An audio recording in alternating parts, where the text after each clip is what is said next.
Iran के island पर कब्जा करने का प्लान फाइनल हो चुका है। ये बात 3 दिन पहले भी सामने आई थी। अभी मुसलमान इस चीज़ में उलझा हुआ है कि एक मुसलमान रील डालता है कि नेतन्याहू जिंदा है, दूसरा मुसलमान रील डालता है कि नेतन्याहू जिंदा नहीं है।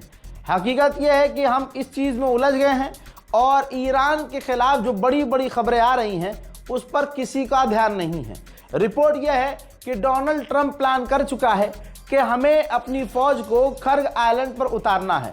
इससे अमेरिका को बड़ा फायदा होगा अगर खर्ग आइलैंड पर कब्जा हो जाता है, क्योंकि ईरान का मैक्सिमम तेल का जो भंडार है खर्ग आइलैंड पर है और पूरी दुनिया में तेल का जो बिजनेस ईरान करता है वो खर्ग आइलैंड से ही करता है। तो ये दोस्तों खतरे की घंटी है ईरान के लिए और ईरान के लिए बुरा समय है। डोनाल्ड ट्रंप ने लगभग पूरी दुनिया को धमकी दे दी है कि अगर आप मदद को नहीं आए तो हम भविष्य में आपको नुकसान पहुंचाएंगे और मैं ये याद रखूंगा कि तुमने हमारी मदद नहीं की। आपको पता है पैन में पेशाब निकल जाता है दूसरों का, ये अकेला ईरानी तो था और इसके बाद कोई और ईरान पैदा भी नहीं होगा। तो ऐसे में खबर आ रही है कि यूरोपीय यूनियन के जो ऑफिशियल्स हैं, अफसर, वो भी सोच रहे हैं कि स्ट्रेट ऑफ हॉर्मुज खोलने का जो ऑपरेशन है इसमें हम क्या कर सकते हैं। अमेरिका और इजराइल का जो हमला होता है सिविलियंस पर होता है। आपके सामने गाजा लाइव एग्जांपल है। रेड क्रिसेंट सोसाइटी जो है ह्यूमन राइट ऑर्गेनाइजेशन जो है, जो घायलों को अस्पताल लेके जाती है, उनका इलाज करवाती है, खाना पानी वहाँ पहुँचाती है, मलबे से लोगों को निकालती है। रेड क्रिसेंट जो ईरान की ऑर्गेनाइजेशन है, रेड क्रिसेंट, इसके भी ऊपर इनके दफ्तरों पर इजराइल अमेरिका ने ईरान में हमला किया है।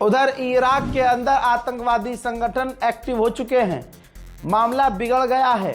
इराक के अंदर जो ईरान के समर्थन वाले ग्रुप हैं उनके ऊपर भी अमेरिका ने हमले किए हैं। दोस्तों आपके सामने अल जजीरा का अपडेट रख रहा हूं, सोर्स कंफर्म है ना, सुन लीजिए इजराइल ने क्या कहा है। तेहरान, शिराज, तबरेज, ईरान के इन तमाम बड़े जगहों पर हम लगातार हमले करते रहेंगे हज़रात, क्योंकि मोहम्मद बिन सलमान ने कह दिया है, आदेश मोहम्मद बिन सलमान का है कि जितना पैसा चाहिए हम आपको देंगे, ईरान को पीटो। ये है बिन सलमान। इजराइल ने कंफर्म किया है कि हमने ईरान के एक पैसेंजर विमान को उड़ा दिया है जिसका इस्तेमाल सुप्रीम लीडर करते हैं।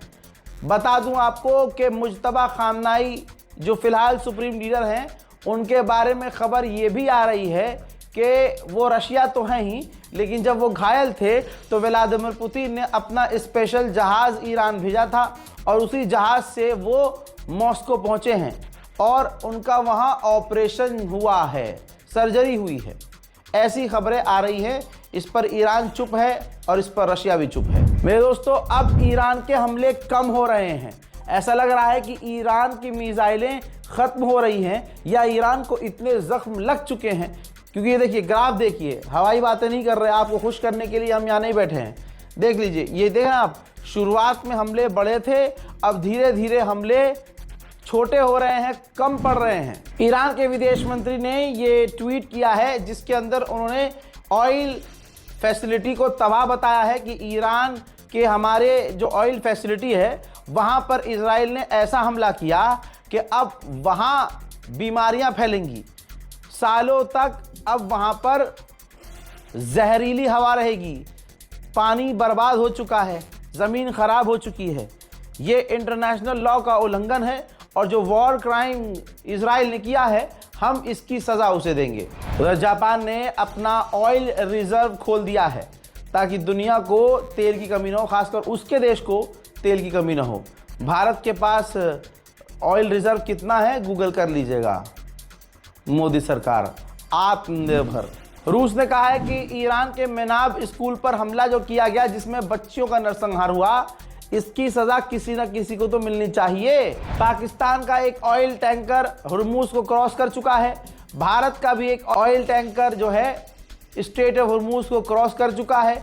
आगे बढ़ने के बाद भारत की नेवी इसको एस्कॉर्ट कर रही है। बता दूं कि अमेरिका ने खुद कंफर्म किया है कि ईरान और भारत के बीच, इंडिया के बीच स्ट्रेट ऑफ हुर्मुज को लेकर कोई ना कोई डील हुई है। ये अमेरिका के ऑफिशियल ने भी कंफर्म किया है। ईरान का खुमैन शहर है, वहां पर स्कूल के ऊपर अमेरिका और इजराइल ने हमले किए हैं।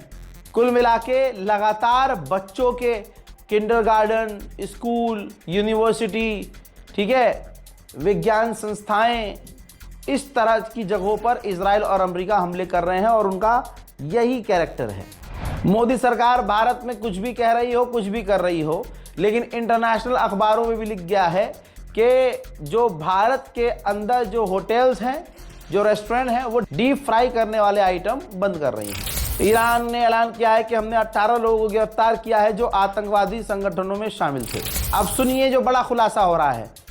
डोनाल्ड ट्रंप ने और खुद अमेरिकी जनरल्स और डोनाल्ड ट्रंप के एडवाइजर ने मिलकर नेतन्याहू को मना किया था कि ईरान के ऑयल रिजर्व पर, ईरान की तेल की संस्थानों पर हमला मत करना, क्योंकि इससे तेल के दाम दुनिया में बढ़ेंगे और दिक्कत सबको होगी। तो किसी भी हालत में ईरान को निशाना, और प्लस ईरान जब पलट कर वार करेगा तो वो भी हमारे तेल के टैंकरों को और ऑयल रिफाइनरी को निशाना बनाएगा, तो इससे तेल के दाम दुनिया में बढ़ जाएंगे। लेकिन नेतन्याहू ने नहीं सुना और ईरान के तेल के भंडारों पर हमले शुरू कर दिए।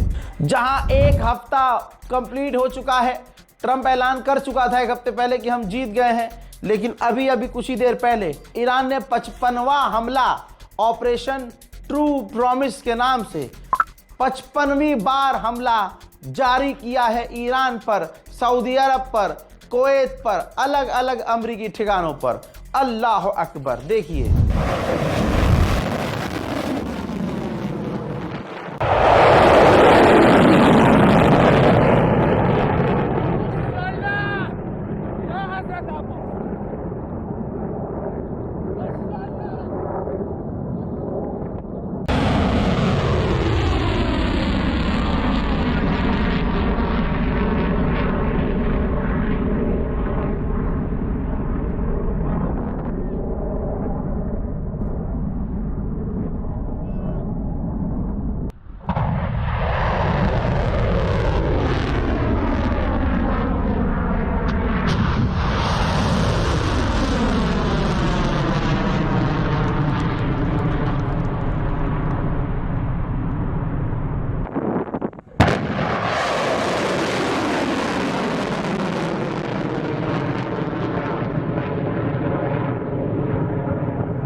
उधर ईरान के चाबहार पोर्ट पर अमेरिका ने बड़े हमले किए हैं। उधर जर्मनी ने आखिरकार, जो हमेशा अमेरिका के और इजराइल के साथ होता था, जर्मनी ने डोनाल्ड ट्रंप को झटका दिया और जर्मनी ने कहा कि हम नेटो का कोई रोल नहीं देख रहे हैं स्ट्रेट ऑफ हुर्मुज में, नेटो का कोई रोल नहीं है। तो यानी डोनाल्ड ट्रंप जो भीख मांग रहा है और धमकी दे रहा है कि मदद को आओ, मदद को आओ, जर्मनी ने भी साथ छोड़ दिया है इस मुद्दे में। चाइना ने कंफर्म किया है कि भैया हम हर तरफ से बात कर रहे हैं, हम अमेरिका से भी बात कर रहे हैं, हम इजराइल से भी बात कर रहे हैं, ईरान से भी बात कर रहे हैं कि जैसे तैसे स्ट्रेट ऑफ हुर्मुज खुल जाए। मोहतरम हजरात, फिलहाल के अपडेट में इतना। इस रिपोर्ट को शेयर कीजिए, अगले अपडेट का इंतजार कीजिए। जय हिंद।